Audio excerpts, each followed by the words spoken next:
Chair now recognizes the gentleman from Florida for 5 minutes. 2 million encounters and releases under your watch. So not including the Title 42 expulsions, not including violent criminals. Of those 2 million plus that you've encountered and released, how many have you told to go home? Congressman, individuals who are released are placed in immigration enforcement proceedings under the law where they can make their claim for relief. If their claim for relief is not satisfied, they are subject to removal from the United States. Right, subject to removal sounds very different than actually removed. So I'm not interested in the process. I'm not interested in what people are subject to. 2 million people encountered and released. Not the expulsions under Title 42, not the criminals. How many of those people have you deported? So, Congressman, a few points. Number one. Just how many of the people? I just want to know how many. It's just a number. Congressman, we are dealing with a completely broken immigration system. I get it. No, Mr. Secretary, I'm not going to let you burn my 5 minutes. Do you know the answer? Do you know the number of people out of that 2 million that you've removed that aren't criminals? I do know that we have removed more aggravated felons. Right, I'm not asking about them. I've caveated that away, because here's what I'm sort of getting and what your non-responsiveness is demonstrating. The Mayorkas doctrine is this. If you show up at the border and get released into the country, if you don't commit a specific aggravated felony, which, by the way, doesn't include a lot of assault and battery, doesn't include a lot of bad domestic violence, but if you're not one of the people who commit those crimes, you get to stay forever. Is that a fair characterization of your doctrine? No, that is false. Then tell me how many you're sending home. No, that is false. Okay, well, but you don't know the number of how many you've sent home. Here's another number. 1.2 million people today have been through your entire process, right? They've been through what you call a removal proceeding is just an amnesty dance. Because after the 1.2 million people get an order from the judge saying that they don't have a basis to be here, you still don't remove them. Like, what's your plan to remove those people? Congressman, that is false. Okay, how many of them then? Just give me the number. Congressman, in this country,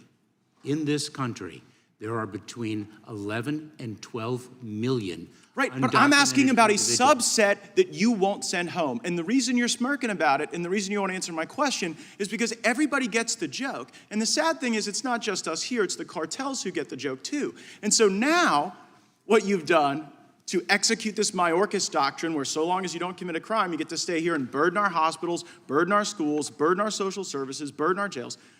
You've sent the message to the cartels and then you've taken this app and you've digitized illegal immigration and you've scaled it to the moon. Like this app that you've got everybody downloading is like the Disney Fast Pass into the country, never to be subject to actual removal, just removal proceedings as you call them.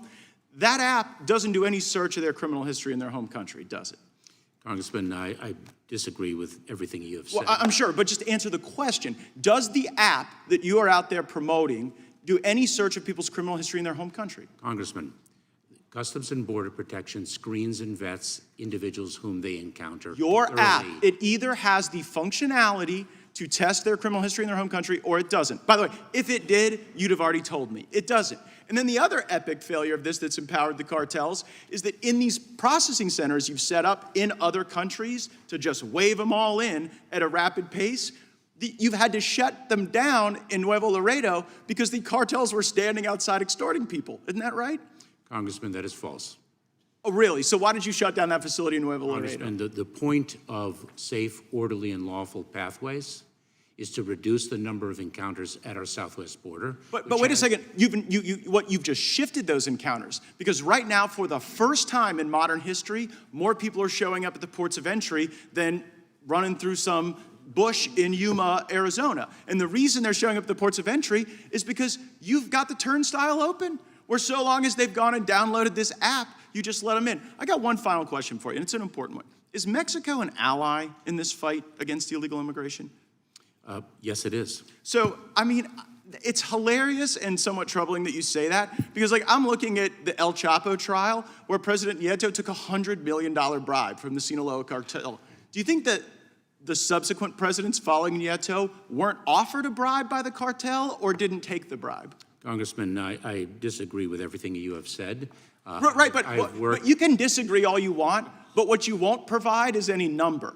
And when you sit there and just kind of ostensibly disagree without any facts, it shows people what the real gig is. The Mexican government is captive to the cartels. They are doing the bidding of the cartels, and based on your response today, so are you.